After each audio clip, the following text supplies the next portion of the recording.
और आप ये भी जानते हैं कि MIM पार्टी इस विधानसभा के असेंबली के इलेक्शन में भागीदारी परिवर्तन मोर्चा का हिस्सा है, जिसमें जन अधिकार पार्टी के बाबू सिंह कुशवाहा साहब और इस भागीदारी परिवर्तन मोर्चा के वो कन्वीनर हैं, जिसमें वामन मिश्रान साहब की बहुजन मुक्ति पार्टी भी है, राष्ट्रीय परिवर्तन मोर्चा भी है और दीगर 3-4 पार्टीज हैं। हमने मिलकर ये तय किया है, ये तमाम कमजोर तबकात और बरादरी के लोग जमा होकर हमने तय किया है कि उत्तर प्रदेश के कमजोरों को इंसाफ मिलना चाहिए, उत्तर प्रदेश के कमजोर तबकात को मजबूती मिलनी चाहिए, उनको उनके जीने का हक मिलना चाहिए, उनको उन तमाम चीजों से महरूम कर दिया गया जो जिनको संविधान ने उनको इजाजत दी उन हुकूक को मिलने की। हमने ये तय किया कि अगर उत्तर प्रदेश की जनता हमको सत्ता से और इख्तिदार से अपनी दुआओं से वोट से नवाजेगी तो पहले 2.5 साल के लिए जनाब बाबू सिंह कुशवाहा इस मोर्चा के मुख्यमंत्री रहेंगे और दूसरे 2.5 साल के लिए किसी दलित परिवार के एक शख्स को या बहन को उसको इसका मुख्यमंत्री बनाया जाएगा। साथ में हमने ये भी तय किया कि 5 साल में 3 डिप्टी चीफ मिनिस्टर रहेंगे, एक अल्पसंख्यक मुस्लिम समाज से रहेगा और दूसरे पिछड़े समाज से रहेंगे। एक पूरा प्रोग्राम बनाया गया है ताकि सही मानों में उत्तर प्रदेश में सामाजिक न्याय हो, ताकि सही मानों में दलितों से इंसाफ हो, उनके जान और माल की हिफाजत हो, ताकि सही मानों में पिछड़ा समाज और मुस्लिम अक़लियत को उनका हिस्सा मिले। मेरी आप तमाम से गुजारिश है कि उत्तर प्रदेश में जहां कहीं भी भागीदारी परिवर्तन मोर्चा के उम्मीदवार या प्रत्याशी होंगे, आप उनके हक में अपने वोट का इस्तेमाल करिए। मैं गढ़मुक्तेश्वर के ताल्लुक से, विधानसभा के ताल्लुक से सिर्फ यही आपसे कहूंगा कि ये लड़ाई हिस्सेदारी की लड़ाई है। जो लोग आपको कहते हैं कि आंख बंद करके सपा और RLD के हक में अपने वोट का इस्तेमाल करो या BSP के हक में इस्तेमाल करो, मैं गढ़मुक्तेश्वर की गयूर आवाम को, वहां के गयूर नौजवानों को हमारी इज्जतदार मां और बहनों की याद दिलाना चाहता हूं कि आप जानते हैं कि हापुड़ में 23 जून 2018 को एक 45 साला कासिम को कैसे मारा गया, कैसे उसकी मॉब लिंचिंग हुई, कैसे उसकी लाश को बेदर्दी और बेइज्जती के साथ जमीन पर घसीटा गया। सारी दुनिया ने देखा कि कैसे बीजेपी की योगी सरकार ने सुप्रीम कोर्ट में जाकर कहा कि हम इसकी तहकीकात नहीं करना चाहते, ये नफरत का वाकया नहीं है बल्कि कासिम की लिंचिंग एक नफरत का वाकया है जो बीजेपी की सरकार उसको छुपाना चाहती थी। उस वक्त भी हमने खामोशी अख्तियार की, उस वक्त भी हम अपनी आंखों को बंद कर लिए और आज आप देखते हैं कि अब जब चुनाव आ रहे हैं तो यही कहा जा रहा है कि अपनी आंखों को बंद करके वोट दो। मैं आपसे पूछना चाहता हूं, मैं हमारे बुजुर्गों से दर्दमंदाना अपील करना चाहता हूं कि क्या हमको अल्लाह ने दिमाग नहीं दिया सोचने और समझने के लिए? कि अल्लाह ने हमको ये सलाहियत नहीं दी कि हम अच्छे और बुरे की तमीज कर सकें? कि अल्लाह ने हमको ये ताकत नहीं दी कि हम हमदर्द और जालिम में फर्क महसूस करें? कि अल्लाह ने हमको ये सोचने और समझने की ताकत नहीं दी कि हम कमजोरों का साथ दें बल्कि ताकतवरों का या जालिमों का साथ ना दें? याद रखिए, ये लोग जो आज आपके दरमियान में आकर कह रहे हैं कि आंखें बंद करके वोट डाल दो, याद रखो अगर आज कोई बच्चा या हमारी बेटी आज 15 साल की है तो फिर 2029 में जब वो 20 साल की हो जाएगी या हो जाएगा, वो जब बुजुर्गों से जाकर पूछेगा कि बताओ सपा ने, बहुजन समाज पार्टी ने या बीजेपी ने मेरे लिए स्कूल क्यों नहीं बनाया, मेरे चचा को जेल में क्यों डाला, कासिम को क्यों मारा गया, मेरी पावरलूम को क्यों बंद कर दिया गया, मेरी दुकान को क्यों लूटा गया, तो क्या जवाब देंगे आप? क्या आप उन बच्चों से ये कहेंगे कि भाग, तेरे दादा और बाबा ने आंख बंद करके वोट दिया था, आज तेरी जबान बड़ी चल रही है? याद रखिए, आने वाला कल हमारे बच्चों का है। अगर हम ये नहीं चाहते कि जिस तरह से हमारी जवानी को, हमारे जिंदगी के अहम सालों को बर्बाद कर दिया गया और हमेशा हमको डर और खौफ के माहौल में अपनी जिंदगियों को बसर करना पड़ा, मैं आपसे वादा कर रहा हूं कि आप मजलिस के हक में अपने वोट का इस्तेमाल करिए। हम इस डर और खौफ को दूर करेंगे। आपको किसी पार्टी से डर कर वोट देने की जरूरत नहीं, बल्कि पूरी उम्मीद के साथ और पूरी हिम्मत के साथ आपको मजलिस के हक में अपने वोट का इस्तेमाल करना है। मेरे अजीज दोस्तों और बुजुर्गों, अगर आप इसी तरह खामोश बैठे रहेंगे, और खास तौर से मैं उन लोगों से कह रहा हूं जो समाजवादी और आरएलडी की ताईद में बड़े बड़े बातें करते हैं, बताओ जब मुलायम सिंह यादव साहब ने कल्याण सिंह को अपने साथ ले लिया, अपनी पार्टी में शामिल कर लिया, आप उस वक्त खामोश हो गए। क्यों खामोश हुए? क्या आप नहीं जानते कि कल्याण सिंह बीजेपी में थे? बीजेपी में क्या क्या नहीं किया उन्होंने। आपने उस वक्त बरसों पहले खामोशी अख्तियार की, तो आज आप क्या देखते हैं कि यही समाजवादी पार्टी में एक ऐसा शख्स भी आ गया जिसने मंच पर खड़े होकर, उसका वीडियो आज भी यूट्यूब पर है, जिसने मंच पर खड़े होकर यह कहा था कि कब्रिस्तान से महिलाओं की लाशें निकालकर उनकी इज्जत लूटी जाएगी। आज ऐसा वक्त आ गया कि हसनपुर से समाजवादी पार्टी ने एक आरएसएस के मेंबर को अपना उम्मीदवार बनाया। आज ऐसा वक्त आ गया कि प्रतापगढ़ में जो डीवाईएसपी की मौत हुई, उस मौत के जिम्मेदार को समाजवादी पार्टी एक सियासी बड़ी ओहदे से नवाजती है। मेरे अजीज दोस्तों और बुजुर्गों, बताइए आपको ये खामोशी को तोड़ना पड़ेगा। आप खामोश नहीं रह सकते। हिकमत के नाम पर, मसलहत के नाम पर खुदा के लिए बुज़दिली के मुजाहरे मत करिए। जो गलत है उसको गलत कहिए, चाहे वो गलती ओवैसी करता हो या फिर कोई और समाजवादी पार्टी या बीजेपी या बीएसपी के नेता करते हैं। अगर आप ऐसे ही खामोश बैठते रहेंगे तो याद रखिए आने वाली नस्ल को हम क्या जवाब दे पाएंगे।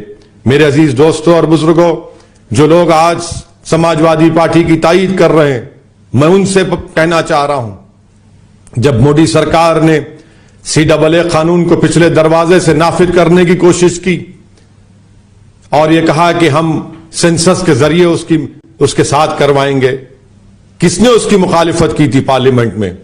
किसने उस काले कानून को यह कहकर फाड़ दिया कि भारत के संविधान के खिलाफ है? क्या किया था समाजवादी पार्टी ने उस वक्त? क्या किया था आरएलडी और बीएसपी के लोगों ने? आज मोदी सरकार दोबारा CAA कानून को पिछले दरवाजे से लाना चाहती है, जो कानून पैदाइश का है और मौत का है, बर्थ एंड डेथ रजिस्ट्रेशन कानून के साथ बीजेपी उसको लिंक करना चाहती है। जब मीडिया ने रिपोर्ट किया तो सबसे पहले हमारी पार्टी ने मोदी सरकार को खत लिखकर बाज़ाब्ता एक रिप्रेजेंटेशन भिजाया कि हम इसकी मुखालिफत करते हैं। क्यों नहीं सपा और बीएसपी ने मुखालिफत की? इतनी बड़ी बड़ी दौलत इनके पास है, क्या वो एक वकील को नहीं रख सकते थे? एक अपनी पार्टी के लेटर हेड पर मोदी को लिखकर नहीं भी जा सकते थे कि हम इस कानून को, CAA को, जो आप पिछले दरवाजे से बर्थ रजिस्ट्रेशन कानून से नाफिज करना चाहते हैं, हम उसकी मुखालिफत करते हैं? नहीं करे हैं। क्यों नहीं करे ये आप बेहतर जानते हैं।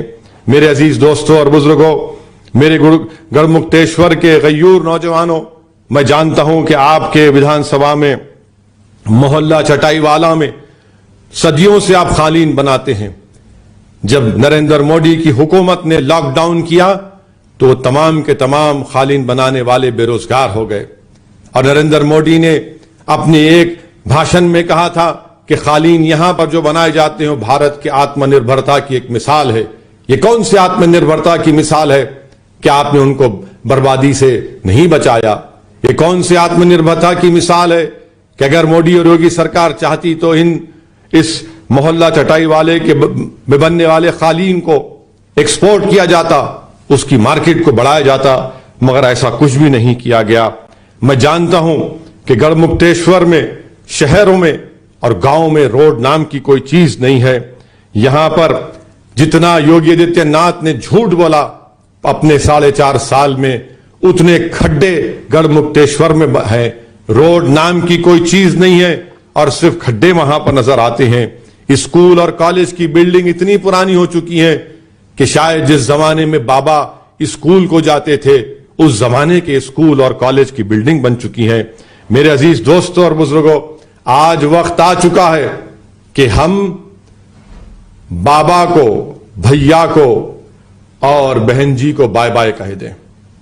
आज हम अपने वोट की ताकत पर मुत्तहिदा तौर पर, चाहे वो अल्पसंख्यक समाज हो, चाहे वो बड़ा समाज हो, चाहे वो गरीब हो, मजलूम हो, किसान हो, मेरी आपसे दरखास्त है कि इस भागीदारी परिवर्तन मोर्चा और मजलिस के कैंडिडेट को, प्रत्याशी को कामयाब करिए।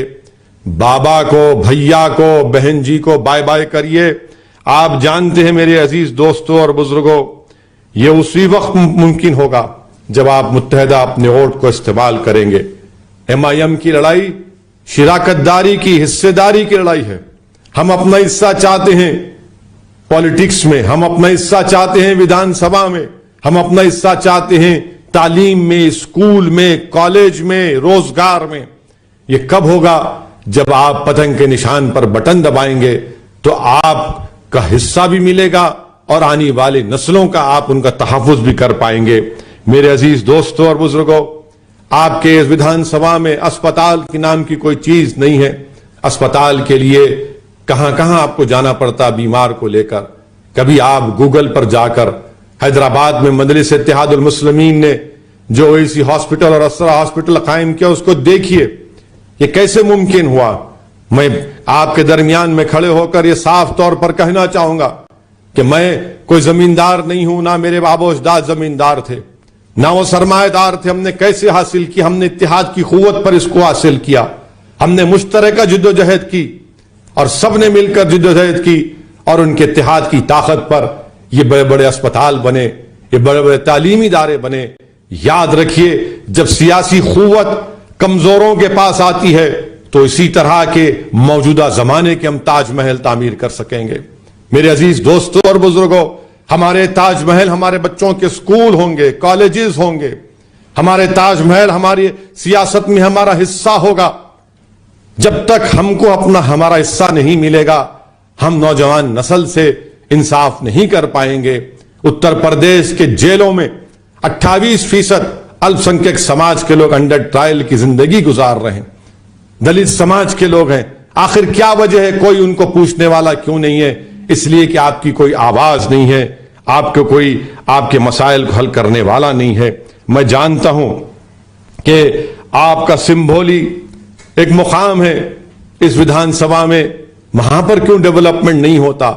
क्यों उसको नजरअंदाज करके रख दिया गया? क्यों नजरअंदाज करके रख दिया गया? इसलिए कि वहां पर गरीब और कमजोर मजलूम कौम के लोग रहते हैं। मेरे अजीज दोस्तों और बुजुर्गों, जागिए, ये वक्त उठने का है। ये वक्त आंख बंद करके सो जाने का नहीं है, जो आपसे सपा और BSP के लोग कह रहे हैं कि आंख बंद करके वोट दो। नहीं, आंख को खुली रखो, अपने दिमागों पर जोर डालिए, अपने दिल की धड़कन को सुनिए, अपनी जमीर को जिंदा रखिए। याद रखिए, अगर आंख बंद करके डालते रहेंगे तो ये होशमंदाना निशानी नहीं है, ये बेहोशी के आलम में, ये गुलामी की निशानी है, बल्कि ये उन तमाम नेमतों से जो अल्लाह ने हमको और आपको नवाजा, हम उसका शुक्र अदा नहीं करेंगे। मेरे अजीज दोस्तों और बुजुर्गों, मैं आपसे यह भी अपील करना चाहूंगा कि हमारी एक बहन का आज वीडियो आया जो कांग्रेस पार्टी की उम्मीदवार प्रत्याशी थी, फराह नईम, शेखपुर असेंबली बदायूं से। मुझसे देखा नहीं गया कि कैसी हमारी बहन बेबसी के आलम में, तकलीफ और कर्ब के आलम में कह रही थी कि कोई ओमकार सिंह नामी शख्स है जिसने इस महिला पर क्या क्या इल्जामात लगा दिए और उसको मजबूर कर दिया कि वो अपना टिकट को वापस करे। बताइए, ये बेइज्जती हमारी क्यों की जाती है?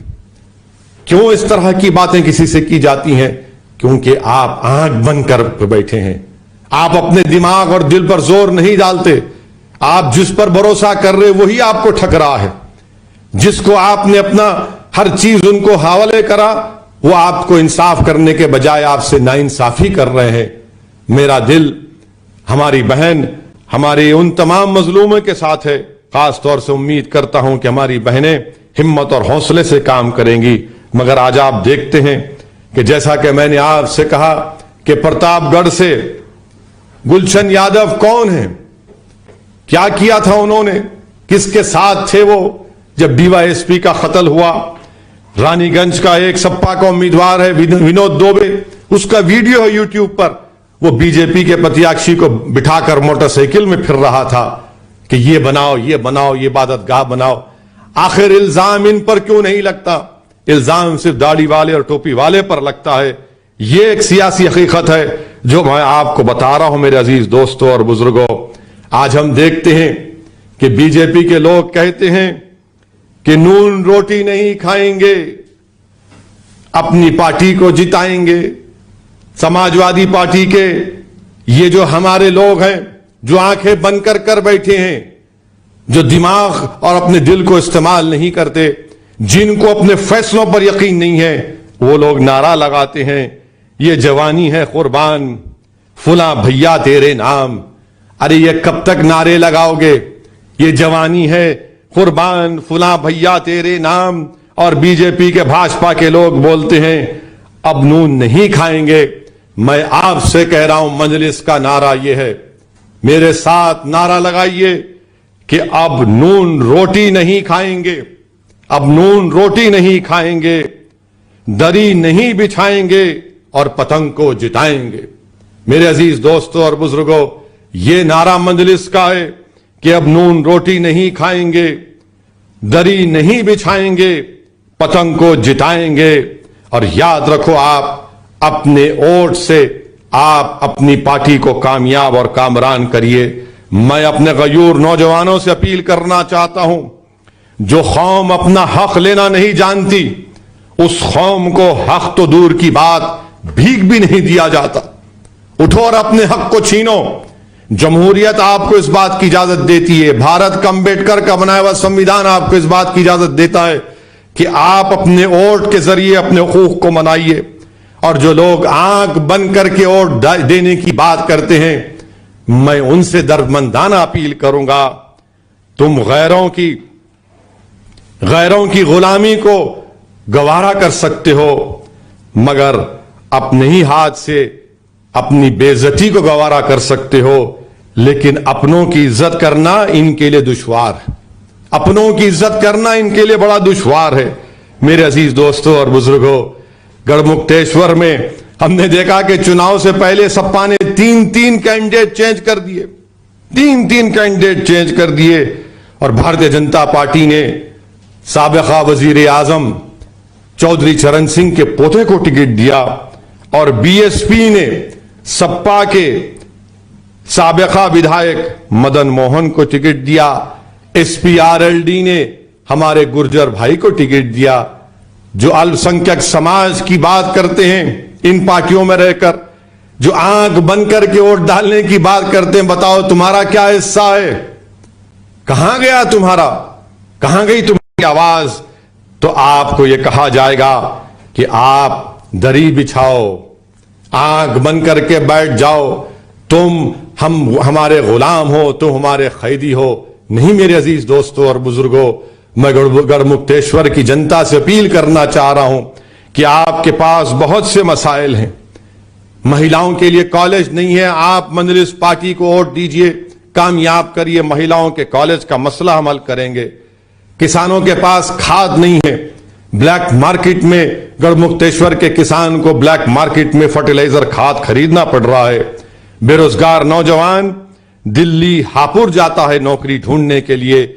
बताइए फिर ये डबल इंजन की सरकार ने क्या किया? डबल इंजन की सरकार ने उत्तर प्रदेश को बर्बाद करके रख दिया। मैं भाजपा के लोगों से पूछना चाहता हूं, बताओ क्या यह बात सच नहीं है कि जो उत्तर प्रदेश का युवा ग्रेजुएट है वो 51% अनएम्प्लॉयड है, बेरोजगार है। जो उत्तर प्रदेश का युवा टेक्निकल ग्रेजुएट है वो 46% बेरोजगार अनएम्प्लॉयमेंट है। जो टेक्निकल डिप्लोमा सर्टिफिकेट होल्डर है 66% के पास नौकरी नहीं है। बताओ डबल इंजन की सरकार, मोदी और योगी की सरकार, क्या यह सच है या झूठ है? बताओ। इतनी बड़ी तादाद में युवा बेरोजगार हैं। मैं हमारे ओबीसी समाज के युवाओं से अपील करना चाहता हूं कि 5 साल पहले आपको हिंदुत्व के नाम पर ठगा गया। क्या आपको मिला? योगी की बाबा की सरकार आपको मिली। आज 50% मीडिया रिपोर्ट करता है कि उत्तर प्रदेश में डीएम 50% अपर कास्ट के हैं। क्यों है ये? क्या यही सामाजिक न्याय की बात योगी और बाबा करते हैं? और मोदी प्रधानमंत्री के बारे में बीजेपी कहती है कि सबसे बड़ा देश का अगर कोई नेता है ओबीसीओं का, पिछड़े समाज का, तो नरेंद्र मोदी है। यह आपका इंसाफ है? आज उत्तर प्रदेश में सबसे ज्यादा गुर्बत है। बिहार झारखंड के बाद तीसरा नंबर उत्तर प्रदेश का आता है। यहां पर कैपिटा इनकम कितना बड़ा बताओ भाजपा वालों? सिर्फ 9% पर कैपिटा इनकम बड़ा। आखिर क्यों? जब डबल इंजन की सरकार आपकी है तो फिर यह क्यों नहीं किया जाता? अल्पसंख्यक समाज के लोग जो हमारे कुरैश बिरादरी के, उनको रोजगार से महरूम कर दिया गया। उनके बच्चे स्कूलों को नहीं जाते। मगर बीफ का एक्सपोर्ट उत्तर प्रदेश में सबसे ज्यादा होता है। पूरे भारत में सबसे ज्यादा अगर बीफ कटकर सारी दुनिया में जाता है तो उत्तर प्रदेश से जाता है, भारत से। यानी उसमें कौन लोग हैं? क्या उसमें अल्पसंख्यक समाज के लोग के साथ दूसरे लोग भी आ गए? मगर जो गरीब, जो एक दुकान खोलकर अपना कारोबार करना चाहता, उसको नहीं किया जाता। स्लॉटर हाउसेस का परमिशन क्यों नहीं देती होगी सरकार?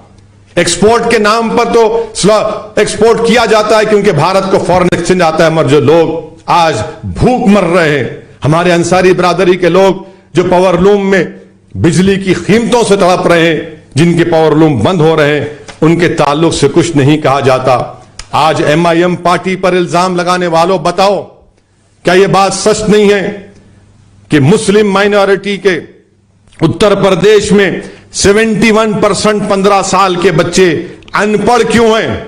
या फिर अगर अनपढ़ नहीं है तो सिर्फ प्राइमरी लेवल तक क्यों पढ़ते हैं? किससे सवाल करेंगे आप? आंख बंद करके बैठे थे ना।